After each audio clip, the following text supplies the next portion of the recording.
Ok, bienvenue sur Indiamaro Movie. Avant de commencer, ne manquez pas de vous abonner et d'activer la cloche de notification pour ne pas manquer nos prochaines vidéos. Notre cours d'aujourd'hui va porter sur la restante des matériaux, plus précisément sur la flexion de plan simple. On va voir donc un exercice ensemble. On va faire donc des travaux dirigés. On aura affaire à une poutre sur deux appuis simples avec des charges concentrées. On passe directement donc à l'exercice. Soit la poutre ci-dessous. Il s'agit donc de cette poutre ici. On demande calculer les efforts au point A et B. Deuxième question, déterminer les efforts, les équations de l'effort normal NX, de l'effort tranchant TY et du moment fléchissant MFZ. Et enfin, à la troisième question, tracer le diagramme de NX, de TY et de MFZ. Donc on peut donc observer correctement la poutre. On voit donc la poutre en appui en A et en B avec des charges concentrées F1 et F2 au point C et au point D. D'accord, on passe donc directement à la résolution du problème. Ok, on passe donc directement à la première question, calcul des efforts en A et B. On va donc appliquer le principe fondamental de la statique qui dit somme des forces extérieures égale le vecteur nul et somme des moments des forces extérieures par rapport au point A sera égal au vecteur nul. Pourquoi? Parce que on veut déterminer donc les efforts au point A ou bien encore les efforts au point B. Donc on a le choix, soit on calcule par rapport au point A, soit on calcule par rapport au point B. On passe donc à la première équation de la statique qui est somme des forces extérieures égale au vecteur nul. On aura donc l'effort FA, l'appui est en bas, l'effort FA monte. L'effort F1 descend, l'effort F2 descend et ici aussi en bas. Ici au point B, on aura donc la force FB qui va monter car l'appui en bas de la poutre. D'accord? On peut donc écrire, décomposer nos efforts. On aura donc FA qui sera donc de composant 0 FA plus F1 qui sera de composant moins F1 cosinus 60 moins F1 sinus 60 parce qu'on a décomposé dans l'effort. Suivant O ici OY, on voit bien l'effort positif, l'effort en Y négatif. Même chose pour F2. D'accord? On aura donc les composants de F2 qui sera moins F2 cosinus 60 moins F2 sinus 60 plus FB. FB sera donc de composante 0 FB. Ceci est égal à 0. On fait donc la somme suivant l'axe de OX tout simplement. On fait la somme suivant l'axe de OY. Et on applique donc tout simplement la deuxième équation de la statique. Somme des moments de force extérieure égale au vecteur nul. On aura donc le moment de la force A par rapport au point A, plus le moment de la force F1 par rapport au point A, plus le moment de la force F2 par rapport au point A, plus le moment de la force FB par rapport au point A égale au vecteur nul. On n'a qu'à calculer donc les composantes. Moment de F1 par rapport au point A. On aura donc AC que voici, AC 20 factoriel F1, on connaît les composantes de F1, F1 cosinus 60 moins F1 sinus 60 plus le moment de F2 par rapport au point A. On aura donc AD, on voit bien 35 vectoriel F2, les composantes de F2 moins F2 cosinus 60 moins F2 sinus 60 plus moment de FB par rapport au point A. On aura donc AB, c'est-à-dire 35 plus 20, ça fait bien 55, 0 vectoriel FB qui est égal à 0 FB parce qu'on voit bien l'effort qui est parallèle à l'axe des Y. Donc ça va une composante qui commence souvent l'axe des Y. Ok, en calculant tout simplement, c'est 1000 newtons. En application numérique, on trouve donc FB égale à 866,02 newtons. On passe donc à tirer FA. On part dans l'équation, la première équation qu'on a établie ici en haut. On tire donc FA à l'intérieur. Ça sera donc égal à moins FB plus F1 sinus 60 plus F2 sinus 60. Voilà donc ce qu'on a. En remplaçant donc FB qu'on vient de trouver par sa valeur, F1, F2 par leur valeur, on trouve donc FA égale à 866,02 Newton. Une fois trouvé les efforts au point A et les efforts au point B, on peut donc passer à la deuxième question qu'il s'agit tout simplement de déterminer les équations de l'effort normal NX, de l'effort tranchant TY et du moment fléchissant MFZ. Ok, on passe donc à la prochaine question qu'il s'agit tout simplement donc de déterminer les équations de l'effort normal, de l'effort tranchant TY et du moment fléchissant MFZ. D'accord, on peut donc observer notre poutre. Ici, on aura affaire à combien de zones de coupure? On aura affaire à 3 zones de coupure. La première zone sera la zone AC. La deuxième zone sera la zone CD.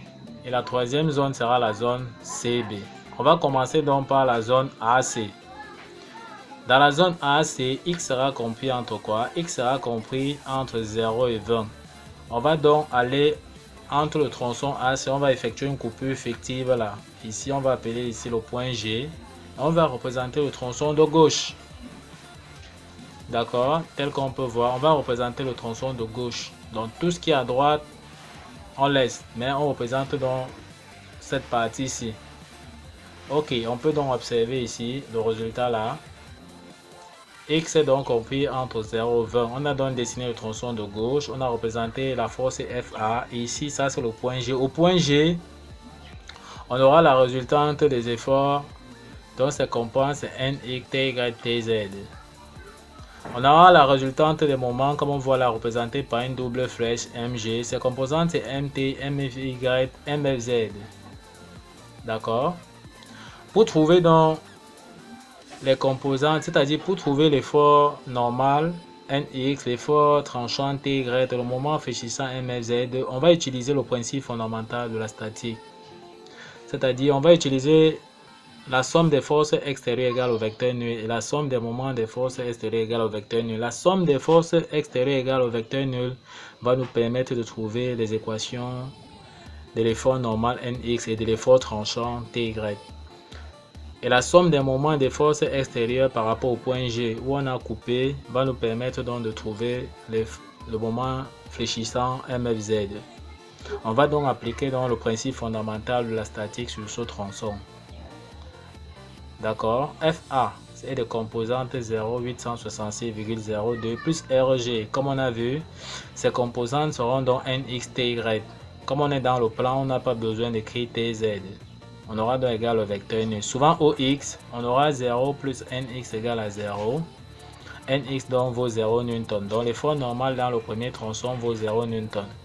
Suivant l'axe de OY, donc ici, suivant OX, ici, suivant OY, on aura donc 866,02 plus TY est égal à 0. En tirant donc TY, on trouve qu'on a moins 866,02. On passe donc à la deuxième équation du moment, somme des moments des forces extérieures par rapport au point G égale au vecteur nul. On aura donc le moment de FA par rapport au point G plus le MG, comme on voit, sera donc égal au vecteur nul. On aura quoi? Le moment de FA par rapport au point G, on aura donc GA. GA, on voit bien GA. Quitter de GA, on voit que ça fait moins X. On aura donc moins X0 vectoriel FA plus MG, donc voilà ses composants MT, MFY, MFZ égale au vecteur nul. On peut donc calculer tout simplement. On a donc moins 866,02x plus MFZ égale à 0. On tire donc MFZ2. MFZ2 égale à 866,02x. L'unité étant le Newton millimètre. Donc l'unité du moment c'est le Newton millimètre ici. D'accord. Maintenant, une fois que c'est trouvé, on va vérifier si le premier tronçon est juste. Qu'est-ce qu'on fait? On doit donc calculer, on doit vérifier que la dérivée de MFZ par rapport à X est égale à moins TY. Donc pour comprendre tout simplement, il faut qu'on dérive MFZ et on multiplie par le signe moins. Il faut que ça nous donne la valeur de TY. D'accord? En dérivant donc MFZ ici, la dérivée de x étant 1, ça nous fait donc 866,02. D'accord? Lorsqu'on multiplie par le signe moins, on trouve bien moins 866,02. Et quand on regarde TY qu'on a trouvé là, ça nous donne bien moins 866,02. Donc on comprend bien que nos équations dans le premier tronçon, n'est-ce pas, on a bien calculé. On va donc passer dans le deuxième tronçon, c'est-à-dire le tronçon CD. Dans le tronçon CD, X sera donc compris entre 20 et 35. Donc dans le tronçon CD, on vient donc au niveau de CD, on fait une coupure. X commence toujours d'ici pour arriver au point G dans la zone de coupure. On va donc représenter tout ce qui est à gauche, tout ce qui est à droite, on l'annule. On peut donc observer le résultat ici. D'accord? Maintenant, on va donc appliquer le principe fondamental de la statique pour pouvoir trouver donc les différents efforts normaux, l'effort tranchant TY de moment réfléchissant MFZ. Somme des forces extérieures égale au vecteur nul. On aura donc les composants de FA plus F1. D'accord? Plus RG. RG donc voilà ses composants. En calculant donc suivant OX, on aura donc 500 plus NX égale à 0. Donc NX est égal à moins 500. On aura donc, suivant OY, 866,02 moins 866,02 plus TY est égal à 0. Comme on peut constater, ça veut dire que la somme des deux ici donne 0. Donc TY vaut donc 0 Newton dans le deuxième tronçon. Donc l'effort normal dans le deuxième tronçon vaut moins 500 Newton. Et l'effort tranchant dans le deuxième tronçon vaut 0 Newton.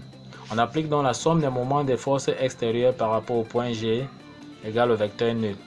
On aura donc à calculer tout simplement le moment de toutes nos forces qu'on a ici par rapport au point G. D'accord? On aura donc moment de FA par rapport au point G, tel qu'on peut voir, plus moment de F1 par rapport au point G, plus MG égale au vecteur nul. Moment de FA par rapport au point G égale à quoi? On aura donc GA, donc quitter de G à A, ça fait bien moins X, 0, vectoriel, FA, voilà c'est comprend, puis GC, GC. Si on va avoir la distance GC, il me faut prendre tout simplement la distance X que j'enlève 20. J'aurai donc X moins 20. D'accord?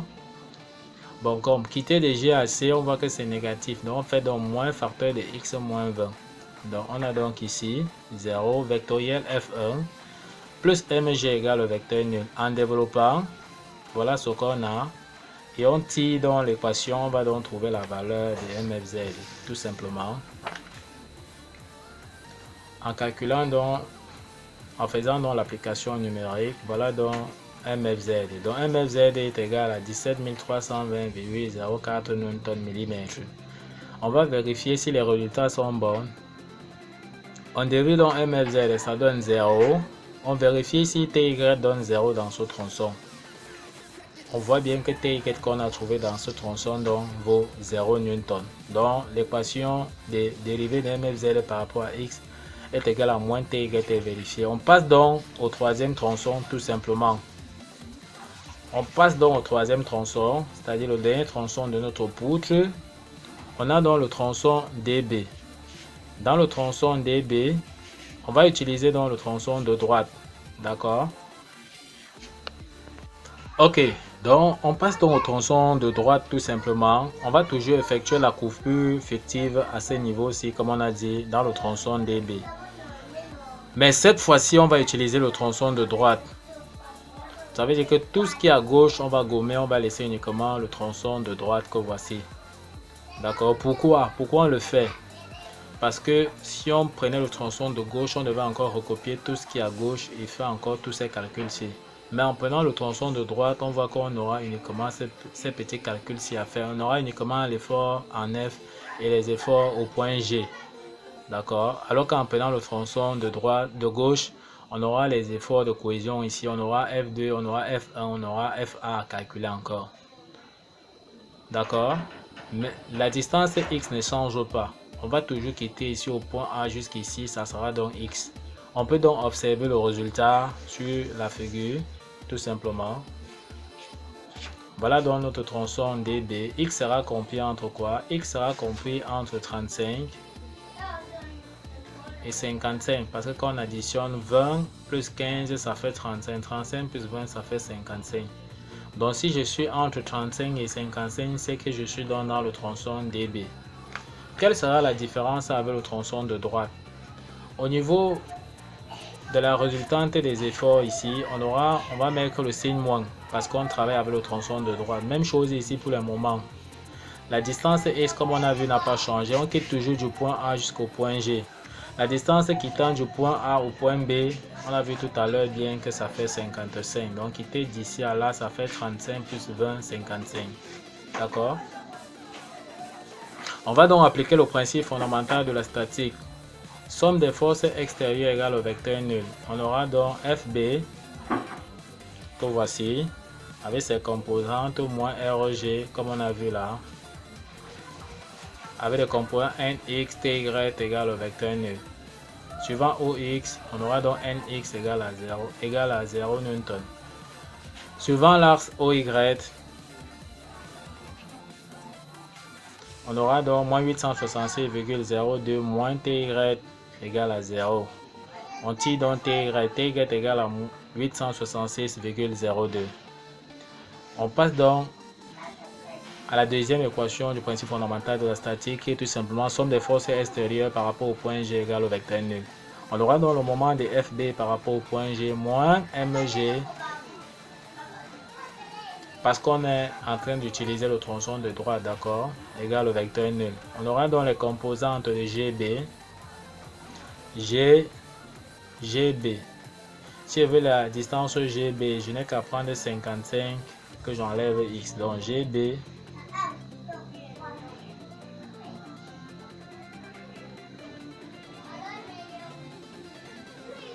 ça fait tout simplement 55 moins X. D'accord?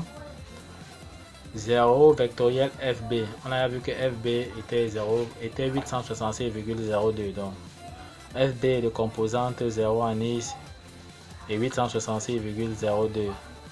Moins MG. Comme on a vu tout à l'heure, on est en train d'utiliser le tronçon de droite égale le vecteur nul. On développe tout simplement. D'accord? Moins MFZ, comme on a vu que les composants de MG c'était MT, MFY et MFZ. Nous sommes en train de travailler dans le plan OXY, donc le moment est en Z. On met donc directement moins MFZ égale au vecteur nul. On développe donc 866,02 fois 55, voilà ce que ça nous donne. Et 6 fois ça, moins MFZ égale à 0. On tire dans MFZ. MFZ donc est égal à moins 866,02x plus 47 631,1 Newton millimètre. On va vérifier si et seulement si on a trouvé donc les équations dans le dernier tronçon. On n'a qu'à dériver MFZ. Lorsqu'on dérive dans MFZ, la dérivée de x ici ça fait 1. La dérivée de 47 631,1 ça fait 0. Lorsqu'on multiplie donc par le signe moins, ça fait 866,02. D'accord, donc la dérivée nous donne moins 866,02. Lorsqu'on multiplie donc par le signe moins, on trouve donc 866,02 qui est bien égal à TY. On voit bien que c'est égal à TY. Donc on voit que l'équation est donc vérifiée. On va donc passer, comme on vient de finir, on a donc trouvé toutes les équations de l'effort normal, de l'effort tranché et du moment fléchissant dans tous les tronçons. On va donc passer à la troisième question. Et la troisième question est tout simplement de tracer le diagramme de NX, TY et MFZ.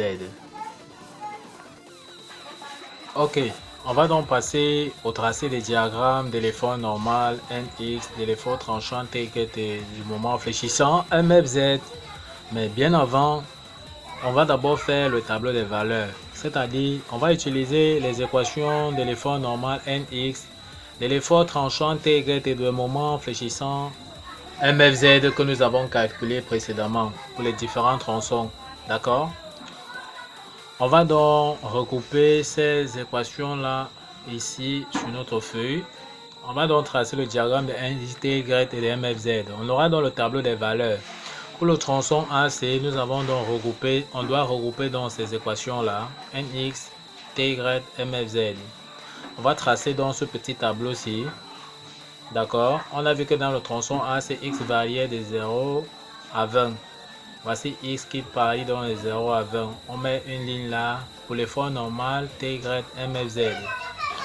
D'accord? Il suffit donc d'utiliser tout simplement les équations que nous avons ici pour remplir dans ce tableau. Ok, Nx égale à 0, ça veut dire que c'est une valeur constante. Ça veut dire que pour x égale à 0, ça vaut 0. Pour x égale à 20, ça vaut 0. Ty égale à moins 666,02. Donc pour x égale à 0, ça fait moins 866,02. Pour x égale à 20, ça fait moins 866,02. Maintenant, pour MFZ, moment fléchissant suivant l'axe des Z. Voici donc son équation qui est ici. MFZ est égal à 866,02x, d'accord? On part donc à l'intérieur, on remplace x par 0, ça fait donc 0, on vient, on complète là par 0. Pour x égale à 20, on vient ici dans l'équation, on remplace donc x par 20. En multipliant donc 866,02 par 20, ça nous donne donc 17 320,04. Et ça qu'on remplit ici. On fait la même chose pour le tronçon CD, on a donc ces équations. D'accord, x variait de 0 à 35, c'est ça qu'on met. Voici ces équations ici. Nx égale à moins 500. Ici, on aura moins 500 parce que c'est une valeur constante, ça ne varie pas. Ty, c'est moins 866,02.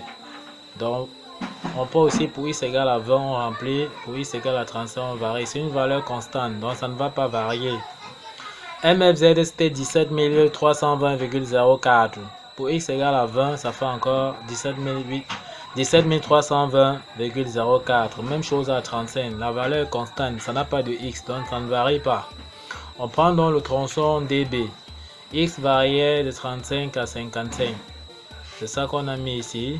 L'effort normal était 0, donc ça fait 0 pour x égale à 35. 0 pour x égale à 55. Ty c'est combien? On avait trouvé que Ty c'était 866,02. En remplaçant donc dans le tableau, ça fait 866,02 pour x égale à 35. Et pour x égale à 55, ça fait toujours 866,02. MFZ. Pour x égale à 35, voici l'équation de MFZ qu'on avait donc trouvé. En remplaçant donc x par sa valeur 35. En multipliant, on trouve donc 17 320,4. On vient donc remplir. En remplaçant x par 55, à l'intérieur de l'équation, on trouve donc 0 qu'on vient de remplir. On peut donc passer maintenant au tracé du diagramme. Pour tracer donc le diagramme, il va falloir qu'on se fixe une échelle. Voici donc l'échelle qu'on va donc se fixer. 1 cm pour l'effort normal, 1 cm pour 500 Newton. Pour Ty, l'effort tranchant, 2 cm pour 866,02 Newton. Pour les moments fléchissants MFZ, 4 cm va correspondre donc à 17 320,04 Newton mm. Voilà donc notre poutre qui a été donc tracée, tel qu'on a commencé l'exercice. D'accord, on a juste reproduit là. Voici là où on va tracer dans le diagramme de l'effort normal. Ici, on va tracer le diagramme de l'effort tranchant et enfin, on va terminer ici par le diagramme de l'effort du moment fléchissant MFZ. On commence donc par le diagramme de l'effort normal. D'accord, on va donc utiliser les équations que nous avons vues. Ok, dans le tronçon AC, on a vu que pour x égale à 0, l'effort normal valait 0. Donc, on est ici. Pour x égale à 20, on a vu que on avait encore 0. Donc, on est là. Pour x égale à 20, par valeur positive, c'est-à-dire dans le tronçon CD, on a vu que Nx était moins 500. moins 500. Pour x égale à 35, moins 500. Donc ici, on aura donc, on mesure donc 1 cm tout simplement. D'accord.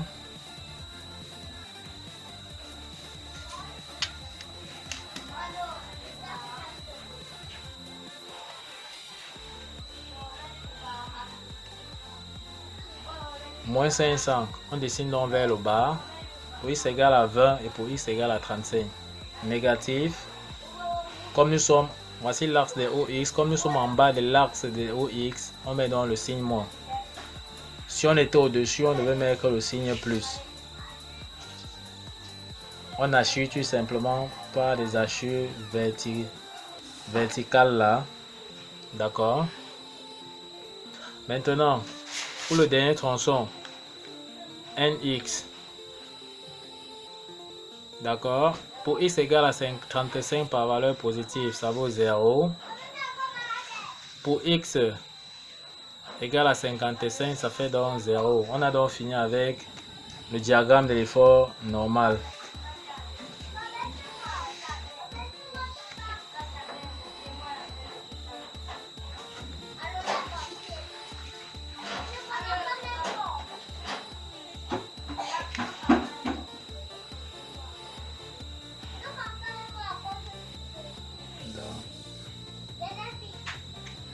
D'accord, on va donc tracer maintenant le diagramme de l'effort tranchant. On va donc utiliser les équations.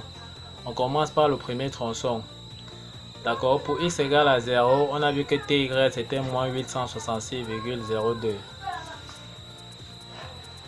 On a vu qu'on va utiliser donc 1 cm.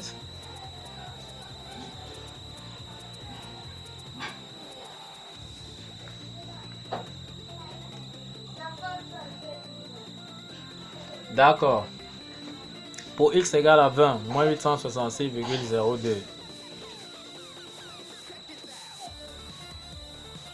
Moins 866,02. Donc on a donc nos deux points. On peut donc tracer tout simplement là. On voit bien que c'est en bas de l'axe OX, donc négatif ici. On met donc le signe moins. On met les hachures verticales.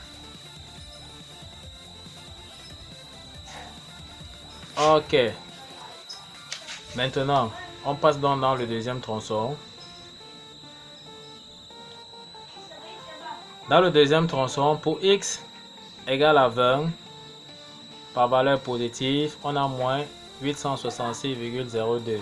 Pour x égale à 35, on a moins 866,02. Donc, ça ne change pas. Donc, on est donc dans le deuxième tronçon.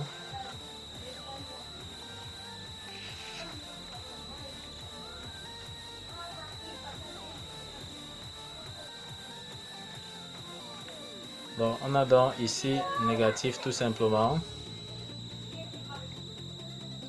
On met dans le signe moins. Et on hachure.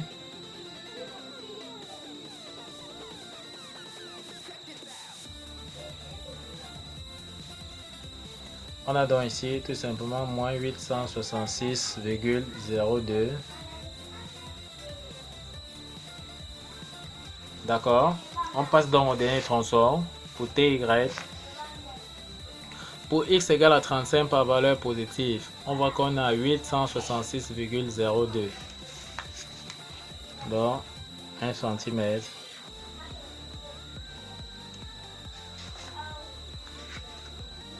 Pour x égale à 51, on a encore 866,02. Donc 1 cm. On peut donc tracer.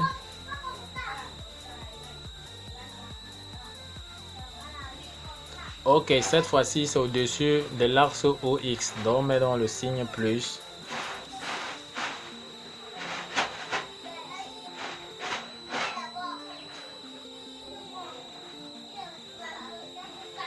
On hachure tout simplement avec les hachures verticales. Ici on peut donc dire que ça c'est 866,02.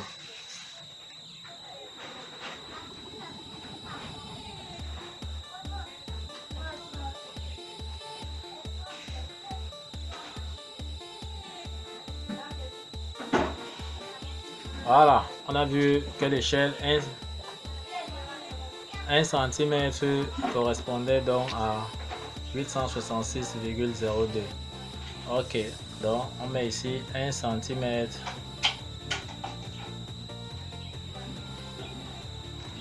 On met ici dans l'échelle 1 cm pour 866,02. D'accord. On peut donc tracer maintenant là, le diagramme de moment fléchissant. On trace donc le diagramme de moment fléchissant. D'accord. On trace donc le diagramme de moment fléchissant. Pour x, on prend dans le premier tronçon. Pour x égale à 0, MFZ vaut 0. On est donc ici. 0, ça veut dire qu'on est là. Pour x égale à 20, MFZ c'est 17 320,04. Or, l'échelle, on a vu que 4 cm correspond à 17 320,04. Donc ici, pour x égale à 20,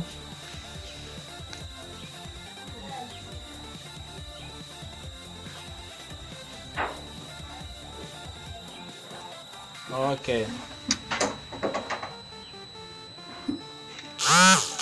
On a donc 17 320,04 Newton-mm. On peut donc tracer.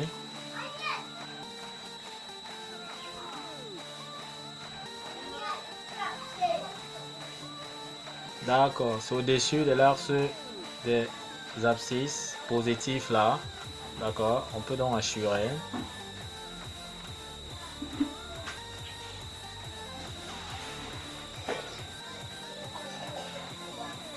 D'accord. Maintenant, on prend dans le deuxième tronçon. Pour x égale à 20 par valeur positive, on a 17 320,04. Pour x égale à 35, on a encore 17 320,04.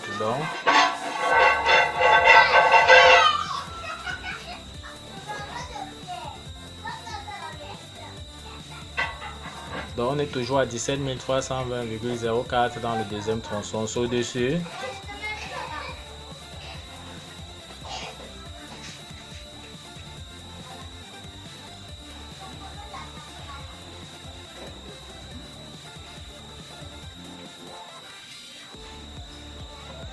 Ok. On passe dans le dernier tronçon tout simplement. Pour x égale à 35 par valeur positive, on a 17 320,04.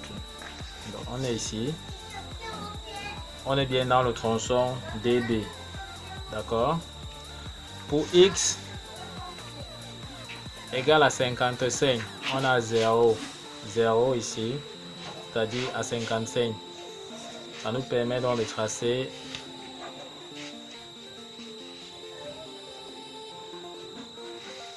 positif,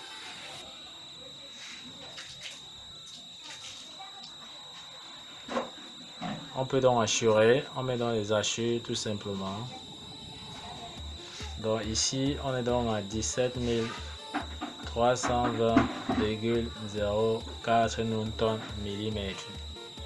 Ok, donc on peut donc observer tout simplement le résultat, le diagramme de l'effort normal, le diagramme de l'effort tranchant, et voici donc le diagramme du moment fléchissant. D'accord, on a comme ça là parcouru étape par étape notre exercice sur la flexion plane simple en ce qui concernait donc tout simplement une poutre chargée sur deux appuis simples avec des charges concentrées. Donc nous vous remercions donc d'avoir suivi cette vidéo de bout en bout. Et ne manquez pas à vous abonner à la chaîne pour ceux qui ne sont pas encore abonnés pour ne pas manquer nos prochaines vidéos. Sur ce, à bientôt.